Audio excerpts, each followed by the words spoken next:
Bonjour, nous sommes le 25 décembre 2022, en ce euh, dimanche 25 décembre 2022. Nous avons une météo qui est complètement assombrie, avec des fines pluies un petit peu verglacées. Euh, En tout cas, il fait un petit peu froid, ben, on ne peut pas appeler ça, je veux dire, de grand froid. Nous avons connu la semaine passée une période de gel, mais pas du grand, très grand gel, du petit gel. Donc, encore une fois, bon, nous ne connaissons pas. Bien sûr, nous sommes le 25. Hein. Le 25, c'est bien sûr le jour de Noël. Vous aurez compris que c'est la fête de Noël. Mais quand on a 4 jours, on est rentré, on est en plein hiver. Hein. Et bon, on ne reconnaît pas un plein hiver, si ce n'est qu'il fait sombre. euh, il fait sombre et il pleut beaucoup, tant mieux. Parce que bon, on n'a pas eu beaucoup de pluie des rangs. euh, on n'a pas eu beaucoup de pluie durant certaines saisons. Donc ici, bon, s'il pleut un peu plus, tant mieux, parce que je ne veux pas dire qu'on récupère ce on n'a pas eu, mais en tout cas, ça remplit les réservoirs des nappes phréatiques. Que sont les nappes phréatiques, hein. Bon, l'eau, on en a toujours besoin. Et bien sûr, quand il pleut, on est parfois content. Et donc, voilà, la météo est ce qu'elle est pour le mois de 25 décembre.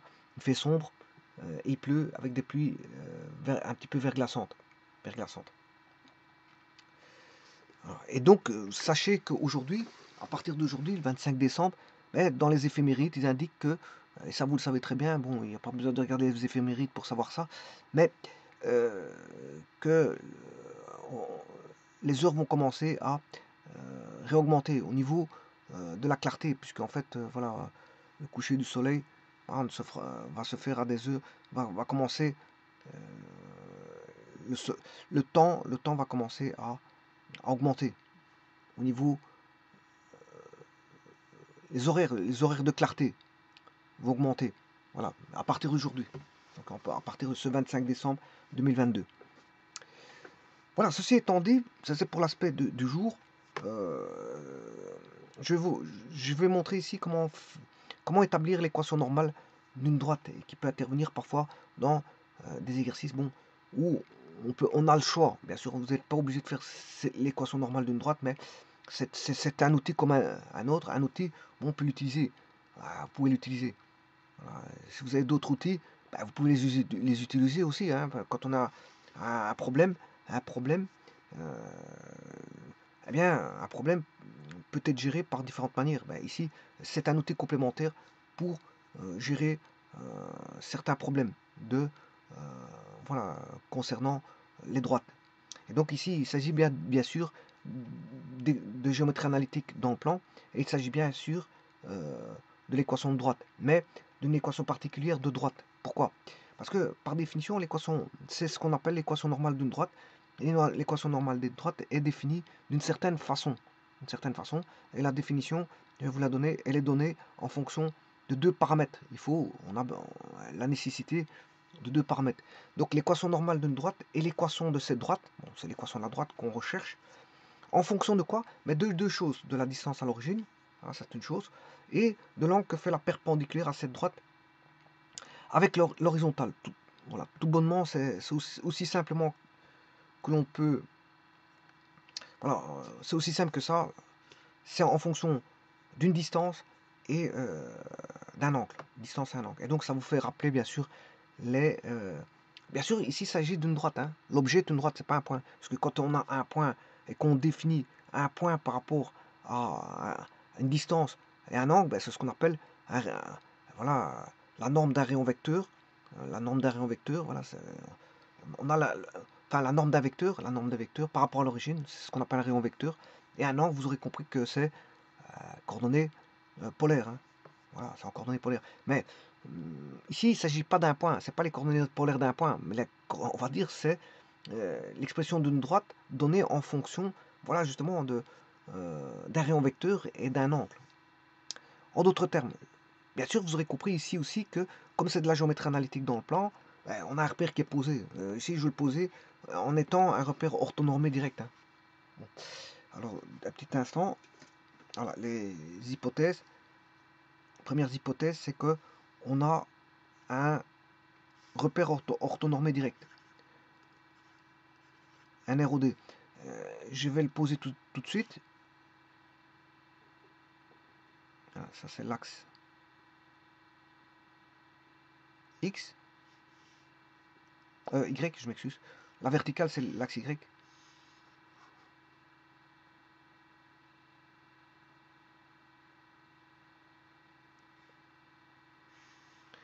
Et ça, c'est l'axe X. Là, ça, c'est mon ROD. Alors, mon ROD, dans le plan, on est dans le plan. Donc, le ROD, c'est un axe Y en vertical. En horizontal, c'est un axe X. Défini, bien sûr, par rapport à une origine définie dès le départ. D'abord, on fixe l'origine et puis on met les axes XY. Donc, l'origine ici, c'est le 0, 0. Bon, ceci étant dit, maintenant, je vais mettre ma droite, où je vais rechercher l'équation normale de la droite. Alors, équation normale, ça veut dire perpendiculaire. Hein. Quand vous entendez normal, c'est perpendiculaire. Ah, donc, la droite, la voici.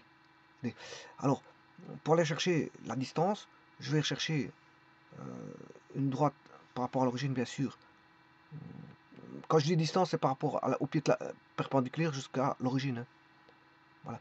Donc, ici, on a bien l'intersection, qui est le point P, de coordonnées cartésiennes x1, y1. Voilà, ça c'est le point P.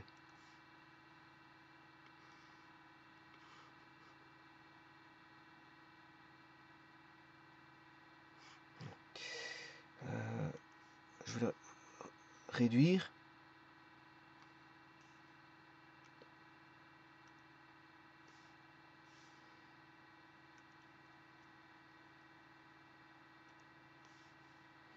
Bon, ou alors ce que je peux faire, c'est mettre le pied de la perpendiculaire ici. Donc il y a bien une perpendiculaire ici. Hein. Voilà. Et je vais l'appeler le point P. Et ce point P a dans ce ROD une coordonnée cartésienne x1, y1. Bon, qu'est-ce qu'on recherche? On recherche l'équation normale de la droite. En fonction de quoi? Du vecteur ici OP. Et je dirais même plus du rayon vecteur OP. En fonction du rayon vecteur. Alors, le rayon vecteur OP, c'est ρ. Voilà. Ρ, et ça c'est la distance. Et bien sûr d'un angle. Alors, donc l'équation normale de la droite D, on recherche une droite D bien sûr. On recherche l'équation d'une droite D. Par rapport à quoi? D est fonction de la distance à l'origine, c'est-à-dire du rayon vecteur OP, et de l'angle que fait la perpendiculaire à cette droite avec l'horizontale, que je vais appeler voilà, oméga. Et donc vous voyez qu'ici, f est une fonction de ρ, oméga. Donc si c'était un point, ici il ne s'agit pas d'un point mais d'une droite, si c'était un point, on parlerait de coordonnées polaires, d'un point par rapport à ρ et oméga, coordonnées polaires. Et ici, il s'agit d'une droite, c'est d'une droite. On va définir une droite par rapport à ce qui pourrait sembler être les coordonnées polaires d'un point, ce qui pourrait voilà, ressembler. En tout cas, on va manipuler ρ et oméga, c'est ça que je veux dire. Voilà. Autant dans pour un point, on définit les coordonnées polaires par ρ oméga. Hein, on peut définir, suivant un rayon vecteur, un angle donné par rapport, bien sûr, à l'axe OX qui est l'axe de référence de l'angle 0. Bon, si je fais ça, je vais le faire dans un...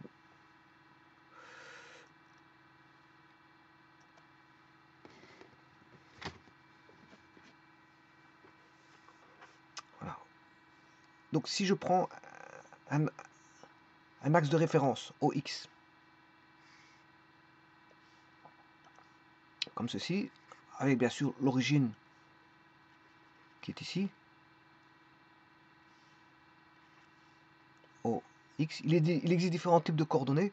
Voilà. Et là, si je mets en coordonnées polaires, dans le plan bien sûr, j'ai besoin d'un angle oméga et d'un rayon vecteur OP. Et donc, grâce à un rayon vecteur ρ, qui est bien sûr un vecteur OP, hein, OP, qu'est-ce que c'est que ρ? Rho, c'est la norme de OP. Voilà. Donc, en ayant ρ et oméga, je peux définir un point P. P a une coordonnée polaire. Coordonnée polaire, dans un repère polaire. Ici, c'est un repère polaire. Donc ici, c'est un repère polaire. Voilà. Mais ici, concernant la droite que je suis en train d'expliquer, l'équation normale de la droite, ben, normale, ça veut dire perpendiculaire, bien sûr, vous aurez compris. Mais l'équation normale, c'est par rapport à aussi un ρ et un oméga, c'est ça que je veux dire. Hein. Mais là, cette fois-ci, on n'a pas un point. Si on a un point qui est le P, qui est le pied de la perpendiculaire, mais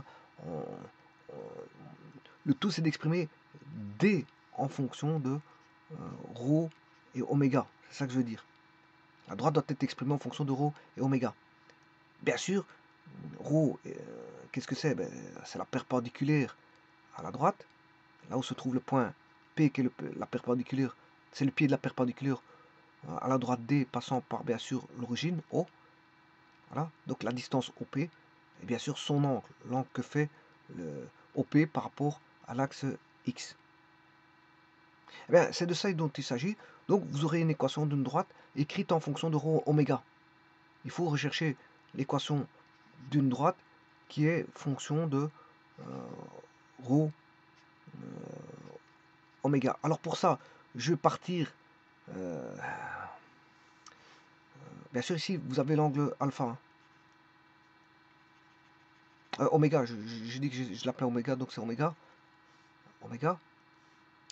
Alors, qu'est-ce que c'est que cet angle oméga? Ben, par définition, angle que fait la perpendiculaire à cette droite avec l'horizontale. Alors, je vais chercher l'horizontale. À cette droite. La droite, c'est la droite perpendiculaire à D. Donc, ici, j'ai une droite verte. J'ai une droite verte. Voilà. Que je vais appeler D perpendiculaire.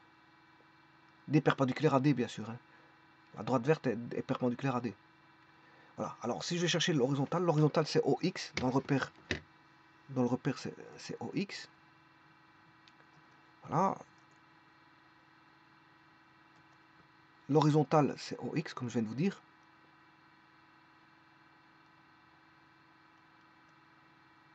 Ceci est l'horizontale. Mais maintenant, si je mets cette horizontale au point P, hein, vous voyez qu'il y a des angles alternateurs, hein. Des angles correspondants, je m'excuse. Et donc ça, qu'est-ce que c'est? C'est l'horizontale. Et donc si vous faites deux parallèles comme ceci et une droite comme ceci, ben, vous avez des angles correspondants ici, qui sont les mêmes. Ce sont ce qu'on appelle des angles correspondants. Et donc si j'ai oméga qui est là, ben, comme H est parallèle à OX, ben, on a oméga qui se trouve là. Voilà. Et donc je peux exprimer D en fonction de oméga et de P.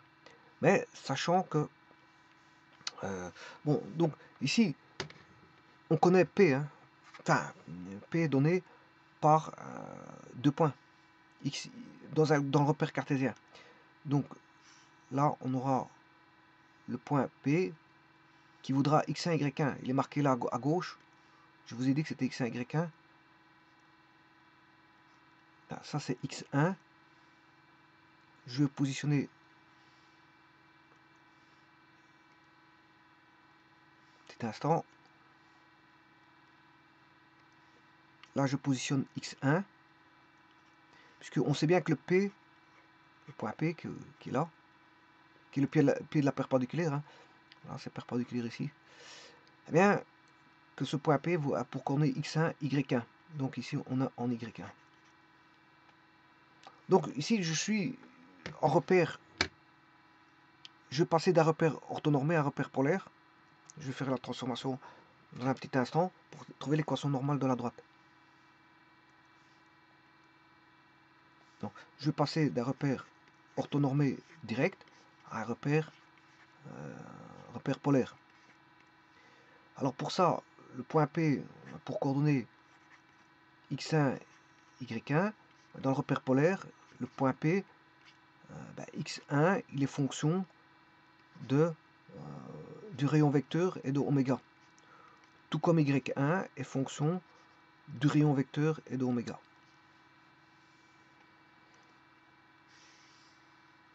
Donc il faut faire si vous voulez, un repassage vers le repère polaire. C'est normal.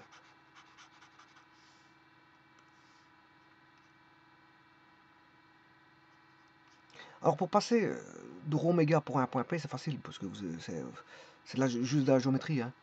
Vous avez un point qui est là, x1, y1. Qu'est-ce que c'est que ce point x1 par rapport à rho?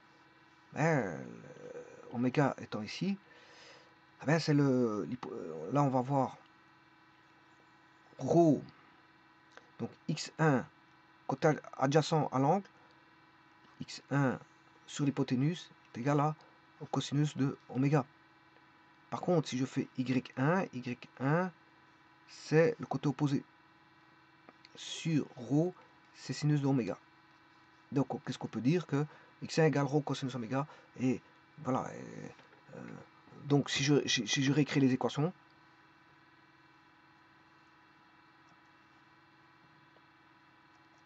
x1 égale rho cosinus oméga. Le point P sera défini par x1 égale rho cosinus oméga.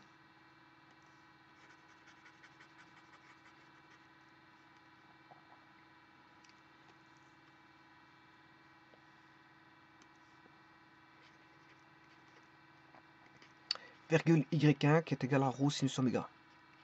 Voilà, et ça c'est dans le repère polaire. Hein. Ça c'est dans le repère cartésien. Ici c'est dans le repère polaire. Donc en d'autres termes, si je passe directement au repère polaire, j'aurai rho cosinus oméga, virgule, rho sinus oméga.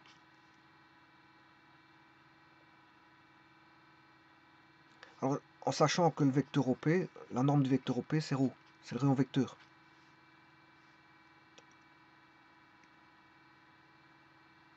Voilà, alors le rho, c'est le rayon vecteur.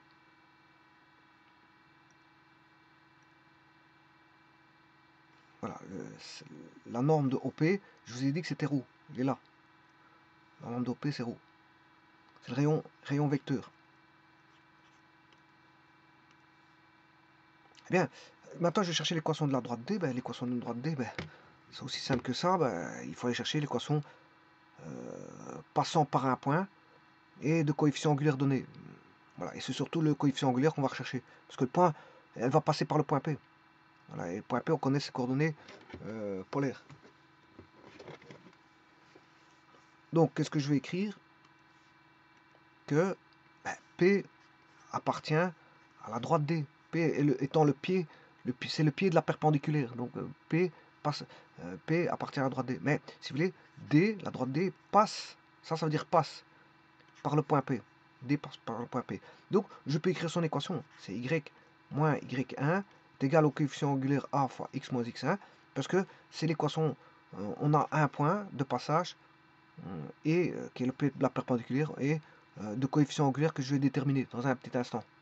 Justement, c'est A qu'il faudra déterminer. Une fois que A est déterminé, mais j'aurai l'équation normale de la droite. Alors ici, c'est toujours l'équation cartésienne. Hein. C'est toujours l'équation cartésienne. Voilà. Alors, ça c'est l'équation cartésienne de la droite, passant par le point P. De coordonnées, bien sûr, P a pour coordonnées x1, y1 dans le repère cartésien. Eh bien, maintenant, je vais le faire en équation polaire. On sait déjà que y1, c'est rho sinus oméga. Voilà, on a déjà une partie. Le A, c'est ça qui pose le problème. Je vais chercher le coefficient angulaire dans un petit instant. Fois x moins rho cosinus oméga. Voilà, on a déjà une partie de l'équation polaire. Et il suffit de chercher le A. Alors, le A, c'est l'angle qui va me le donner. Alors, où est le A de la droite?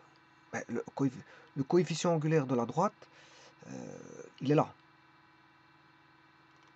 ça c'est le coefficient angulaire de la droite. C'est par rapport à l'horizontale, j'ai un angle, voilà, que je vais appeler alpha.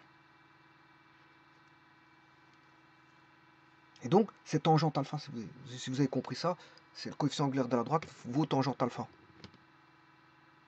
Donc il faut exprimer bien sûr en fonction d'oméga et non pas d'alpha. Parce que alpha, bon, c'est en fonction d'oméga. Parce que je vous ai dit que c'était l'équation polaire ou l'équation normale est dépendante bien sûr de rho et de oméga et pas de alpha. Donc il faut que je fasse une transformation dans un petit instant.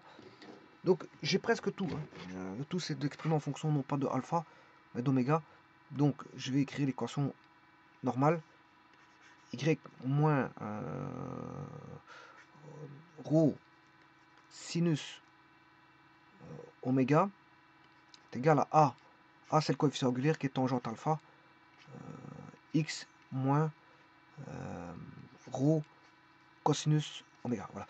Bon maintenant, je vous ai dit que pourquoi? Parce que le coefficient angulaire c'est tangente alpha. Voilà. Le tout c'est de l'exprimer en fonction de d'oméga. Alors que vaut alpha par rapport à oméga? Si on regarde ici, voilà, oméga. Ici on a 90 degrés. Ça c'est pi demi, c'est 90 degrés. Enfin, c'est pi demi radian, mais c'est 90 degrés. Je vais travailler en radian bien sûr. Là on a pi demi, mais donc ce qui veut dire que pour avoir alpha, alpha c'est pi demi plus oméga. Parce que là on a pi demi. Pi demi plus oméga. Oméga, le voici. Plus les 90 ici, ben ça fait alpha.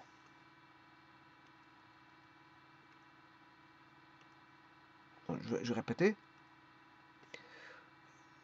Là on a alpha, oméga, je m'excuse, oméga. Et là on a 90. Et je rappelle que alpha, il va de là à là. Donc, ça c'est pi demi. Alors, oméga plus pi demi, ça fait alpha. Et là, j'ai l'expression en fonction de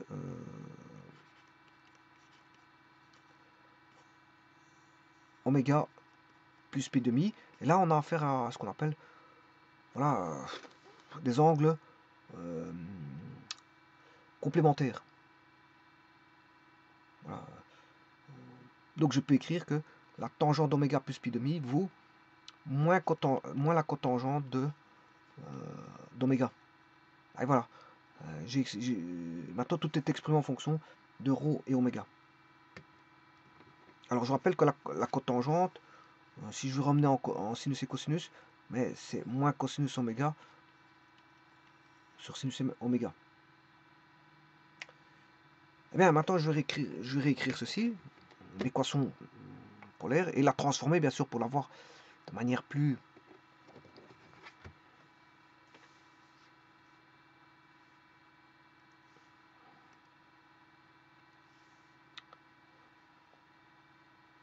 lisible, hein, plus lisible. Donc c'est y moins rho qui est la distance de O au pied de la perpendiculaire, sinus oméga, et je vous ai dit qu'ici c'est la cotangente, c'est-à-dire moins cosinus oméga sur sinus oméga fois x moins rho le cosinus oméga. Et là, je vais faire une transformation pour essayer ne plus avoir de sinus au dénominateur. Donc, je vais multiplier par sinus de part et d'autre. Sinus oméga y moins rho sinus oméga égale moins cosinus x moins rho cosinus oméga, le tout sur sinus oméga, multiplié par sinus oméga. Ce que je fais, je multiplie de part et d'autre par la même quantité, donc je ne modifie pas l'égalité. Par contre ici, ce qui va se passer, c'est ça va se simplifier ici.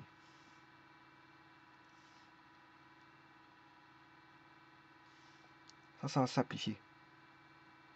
Et donc je pourrais mettre en évidence, je m'excuse, distribuer ces deux-ci. Donc on aura y sinus oméga moins rho sinus carré oméga est égal à moins cosinus oméga, bien sûr x fois x plus rho cos carré oméga. Cos carré oméga. Donc on aura y sinus oméga plus x cosinus oméga est égal à rho cos carré oméga plus rho sin carré oméga. Et ça, vous voyez que, donc je vais réécrire, hein. Y sin oméga plus x cosinus oméga. Alors je vais mettre en évidence le rho. Et vous allez voir que ça fait 1. Cos carré plus sin carré, ça fait 1. Bon, comme je l'ai dit, c'est sinus oméga y. Sinus oméga y. Donc l'autre c'est cosinus oméga y est égal à rho. Et là je vais mettre en évidence cos carré oméga plus sin carré oméga. Là j'ai mis en évidence cos carré, enfin le rho, il va rester cos carré plus sin carré. Et cos carré plus sin carré ça fait 1. Donc il va rester sinus oméga y plus cos oméga y égale rho. Voilà. Et ça c'est l'équation normale de la droite qui est l'équation polaire. Hein. L'équation polaire de la droite, l'équation normale de la droite. Bon, maintenant je vais mettre sous forme de ax plus by plus c, bien sûr, égale 0. Ben, pour ça, il suffit de mettre... Bon, attention qu'ici, j'ai mis 2y, c'est pas 2y, il y a x. Je sais pas pourquoi j'ai mis y. Le cosinus c'est x, et là c'est x.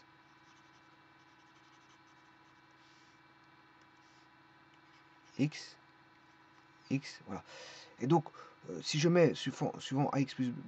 Voilà. Bon, à une constante près, bien sûr. Hein. À une constante près. Cette droite est valable, bien sûr, à une constante près, k.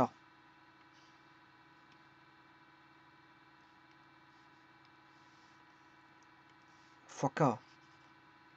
Fois k. Ça, c'est une constante près. Hein. Ça, bon.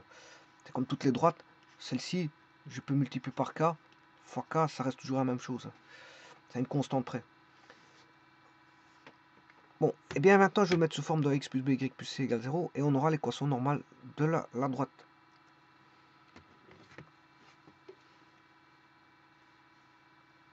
Donc on aura x cosinus oméga, ou cosinus oméga x, cosinus oméga x plus sinus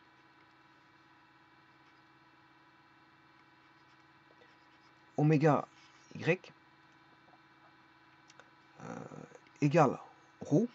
Alors je rappelle que c'est la distance, ça c'est le rayon vecteur OP, égale rho, mais c'est aussi la distance de O à P. La distance de O à P. Donc ici, voilà. Et comme il commence à l'origine, OP, je peux dire que c'est le vecteur P. Hein. Ouais, parce que c'est un vecteur qui commence à l'origine. Je peux dire que c'est le vecteur P. Donc, en écrivant l'équation, je peux écrire ceci. Sinus oméga y moins rho égale 0, c'est-à-dire cosinus x plus sinus oméga y moins la distance OP égale 0. Ça c'est la distance OP.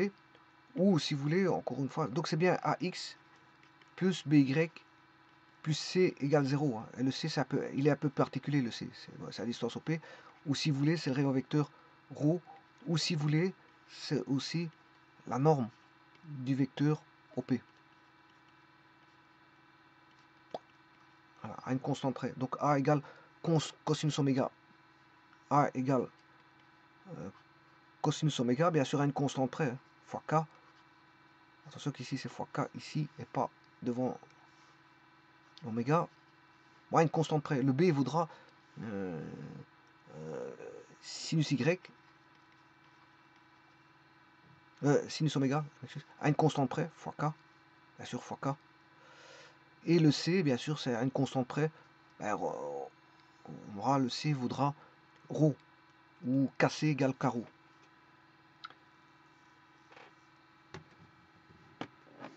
Je peux écrire aussi que le C égale ρ ou KC égale K ρ, à une constante près, K.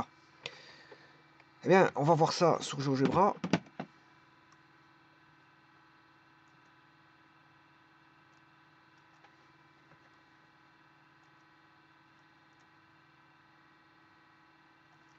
Je vais fixer un point P. Alors, bien sûr, je vais mettre un point P. Alors, je vais mettre un curseur, hein, pour mettre voilà, un curseur.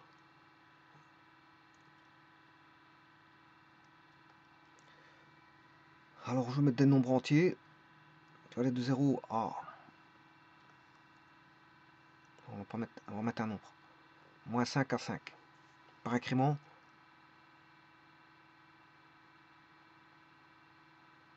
De 1. Voilà. Ça, c'est pour le X. Je vais mettre le X, moins 5, voilà, moins 5 à 5.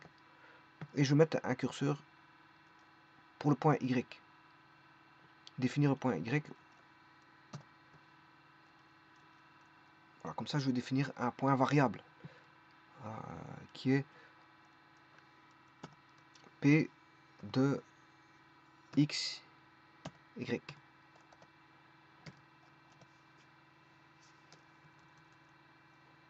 Voilà, ça c'est mon point P. Voilà, ici, je pourrais changer. Hein.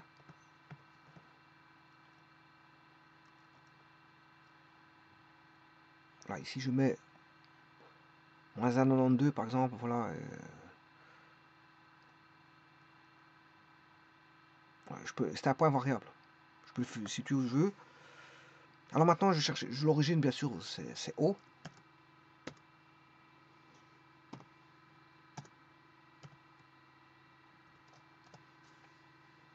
Alors la distance au P,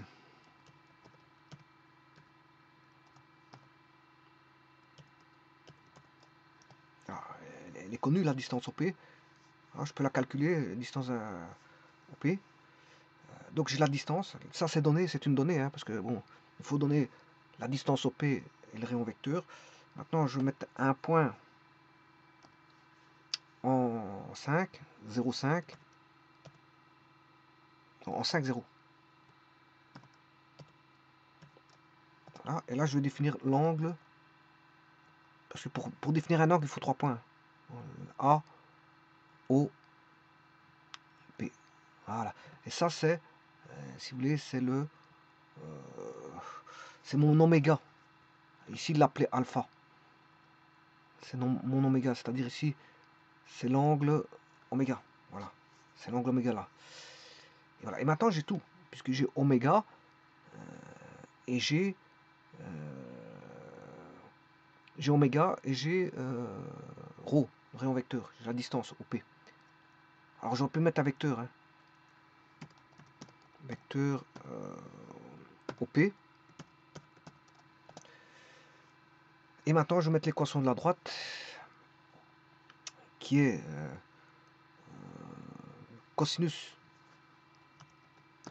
de l'angle alpha, puisque ici, il a dénommé alpha pour oméga. Voilà, bien sûr, x fois x,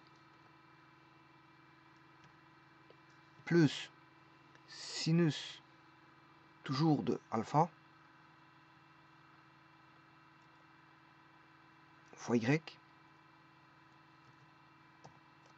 moins la distance. Alors la distance,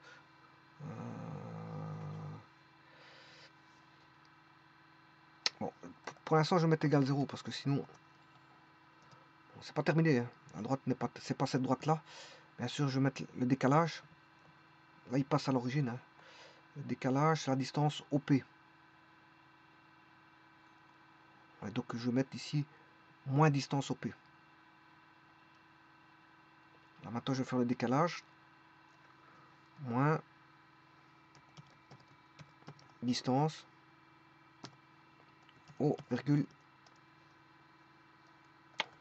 Petit problème.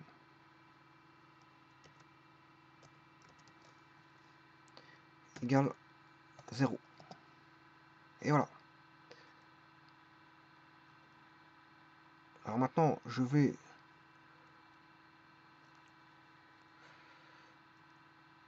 faire un petit zoom. On va plutôt déplacer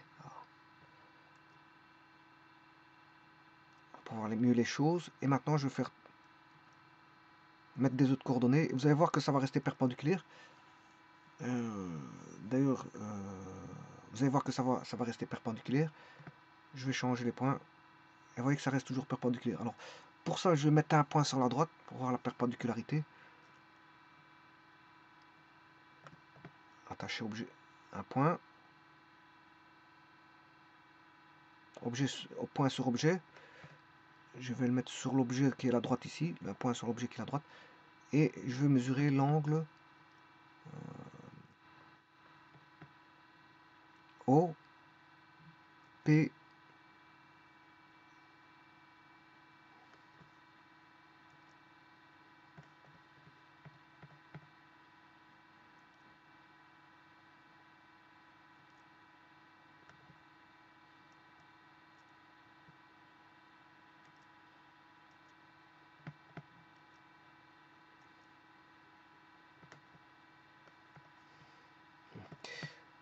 point sur objet.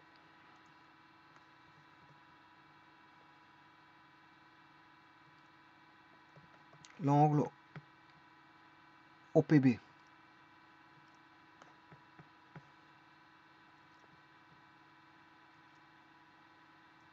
Voilà, il est droit.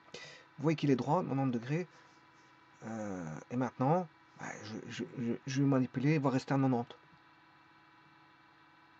On a toujours 90.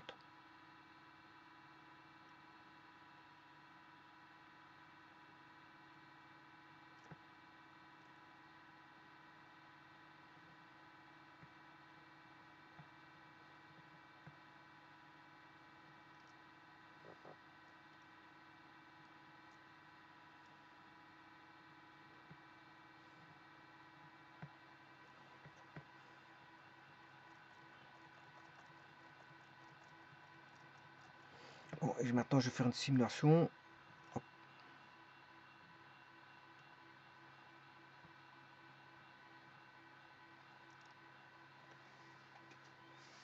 Et vous voyez que l'angle qui reste toujours à 90 parce que c'est bien l'équation normale, hein, elle est perpendiculaire par rapport à la droite qui relie la distance, enfin, la droite qui relie le pied de la perpendiculaire par rapport à la droite et au passage par l'origine du repère.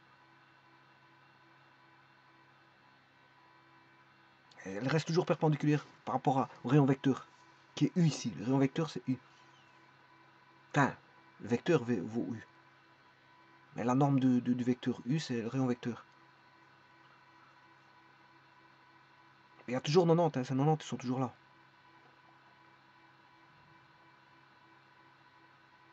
Donc c'est bien l'équation normale par rapport à la perpendiculaire, la normale.